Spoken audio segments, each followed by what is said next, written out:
Hello, আসসালামু আলাইকুম। কেমন আছেন আপনারা সবাই? আশা করি ভালো আছেন। আর অনেক দিন যাবত পর আমি আপনাদের সামনে একটি বড় ভিডিও নিয়ে হাজির হয়ে গেলাম। তবে চলুন দেখে নিই আজকের রেসিপিটি। আজকে আমি তৈরি করেছিলাম রোল। এটা আসলে ভেজিটেবল রোলও বলতে পারেন অথবা চাউমিন রোলও বলতে পারেন। আসলে আমার আগের দিন কিছু রান্না করা নুডলস বেঁচে গিয়েছিল, আর ওগুলো দিয়ে সাথে কিছু ভেজিটেবল চিকেন মিক্স করে আমি রোলটা তৈরি করে নিলাম। তবে চলুন দেখে নিই রেসিপিটি। প্রথমে আমি কড়াই বসিয়ে দিলাম। কড়াইয়ে হালকা তেল দিয়ে দিলাম। তেল দেওয়ার পর এখানে আমি মুরগির বুকের অংশ নিয়েছি, এই হাড় ছাড়া যে মাংসটা থাকে ওটাকে ব্লেন্ডার করে কিমা করে এটাকে ছোটো ছোটো করে নিছি। এগুলোকে আমি তেলে ভেজে নিলাম। আর এগুলো হালকা তেলে ভাজা হয়ে গেলেই আমি এখন আমার সবজিগুলো দিয়ে দিলাম। এখানে দিয়েছি আলু আর গাজর আর পেঁয়াজ।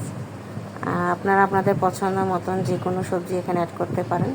সবজিটা দিয়ে হালকা ভাজা দেওয়ার পর এখানে আমি কিছু গুঁড়া মশলা দিয়ে দিলাম লবণ, মরিচের গুঁড়া, গোলমরিচের গুঁড়া, ধনিয়ার গুঁড়া, টালা জিরার গুঁড়া, সব কিছু দিয়ে এগুলো ভালোভাবে মিক্স করে নেওয়ার পর এখন আমি দিয়ে দিলাম আমার সে রান্না করা নুডলসের সাথে দিয়ে দিলাম কাঁচামরিচ কুচি এবং ধনিয়া পাতা কুচি।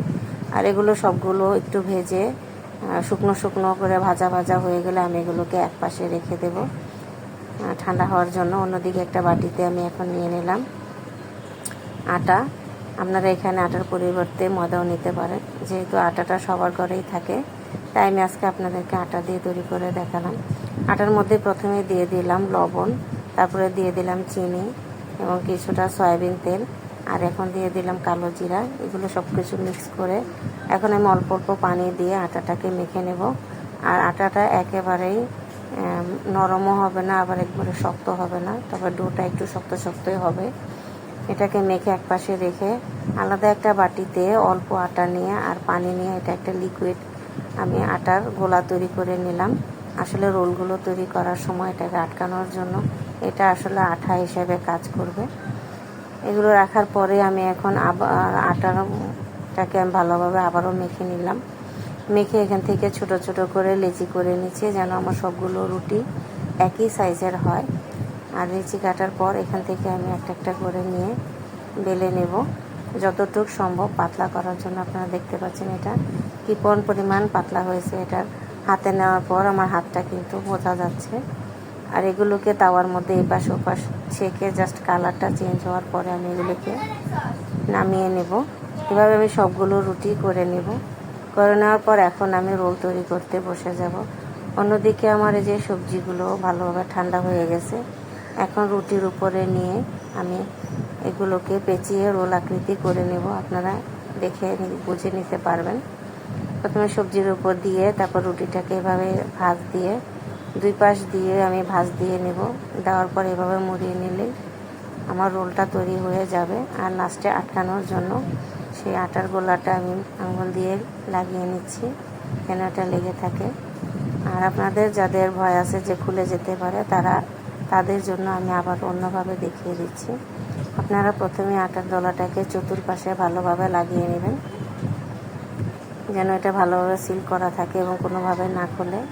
এটা চতুর্পাশেই আটার গোলাটা লাগিয়ে নিয়ে তারপরে আমি ঠিক আগের প্রসেসেই ভাঁজ দিয়ে নেব।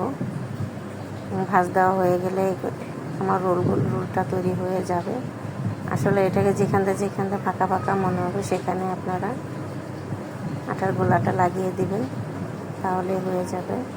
আমি এই পাশে ওপাশ করার পরে এই পাশেও আমি অল্প অল্প করে লাগিয়ে দিয়েছিলাম যেন খোলার কোনো সাইড দিয়ে সম্ভাবনা না থাকে। তৈরি হয়ে গেলে এইভাবে আমি সবগুলো রোল তৈরি করে নেব। সবগুলো তৈরি হয়ে যাওয়ার পর এখন আমি ভাজতে চলে যাব। কড়াইয়ের মধ্যে প্রথমে দিয়ে দিলাম তেলটা মিডিয়াম গরম হওয়ার পর আমি রোলগুলোকে দিয়ে দিব একটা একটা করে। তেলটা বেশি গরম করে রোলগুলো দিলে তাড়াতাড়ি করে রোলটা ভাজা হয়ে যাবে, কিন্তু এতে করে নামিয়ে নেওয়ার কিছুক্ষণ পরেই রোলগুলো নরম হয়ে যাবে। তাই অবশ্যই এগুলোকে অল্প আঁচে এবং সময় নিয়ে ভাজতে হবে অনেকক্ষণ যাবৎ মচমচা থাকার জন্য। আর এগুলোকে এপাশ ওপাশ করে ভেজে সম্পূর্ণ গোল্ডেন কালার আসার পর আমি এগুলোকে একে একে নামিয়ে নেব। যেহেতু আমার কড়াইটা ছোট তাই আমি রোলগুলোকে দুইবার করে ভেজে নিয়েছি। এই যে প্রথমবার এগুলো আমার ভাজা হয়েছে, দ্বিতীয়বারে আমি আবার বাকিগুলোকে দিয়েও ভেজে নিলাম। তবে আমার সবগুলো রোল তৈরি হয়ে গেল। এবার আমি এগুলোকে একটা কেটে আপনাদের দেখিয়ে দিচ্ছি এটার ভিতরটা কেমন। উপর দিয়ে খেতে ক্রিস্পিনেস, মচমচা, এবং ভিতর দিয়ে দেখতে পাচ্ছেন একবারে জুসিনেস, একটু ভেজা ভেজা আকৃতি, খেতে খুবই সুস্বাদু। এগুলোকে আপনারা সস হিসেবে পরিবেশন করতে পারেন বাচ্চাদের টিফিনে, বিকেলের নাস্তা অথবা অতিথি আপ্যায়নের জন্য।